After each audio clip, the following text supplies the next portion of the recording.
I am the Tofu Golem. Please enjoy the video. In this video, I will explain how to study D, Pharmacy first year. We'll cover essential strategies to help you succeed in your foundational studies. It's crucial to grasp the core subjects and build strong study habits early on. We'll also explore how to effectively use various resources to maximize your learning potential throughout your first year, ensuring a solid foundation. D. Pharmacy first year typically involves 5 main subjects: pharmaceutics, pharmaceutical chemistry, pharmacognosy, biochemistry and clinical pathology, and human anatomy and physiology. To master these, attend every lecture and practical session. Hands-on experience is invaluable. Establish a regular study routine, perhaps dedicating 1 to 2 hours daily, to review your notes and reinforce concepts.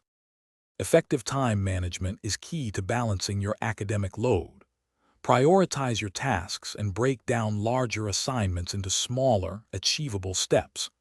Actively engage in practical lab sessions. They are crucial for applying theoretical knowledge and developing essential skills. Remember to schedule regular breaks and ensure you get adequate rest, around 7 to 8 hours of sleep, to maintain focus and prevent burnout. For successful exam preparation, practice extensively with past papers to familiarize yourself with the format and types of questions. Consider forming small study groups. Discussing topics with peers can deepen your understanding and clarify doubts. Leverage resources like recommended textbooks, online educational platforms, and your professor's office hours for additional support and insights. Consistent effort and smart resource utilization will lead to success. Thanks for watching. Consider subscribing if we helped you today.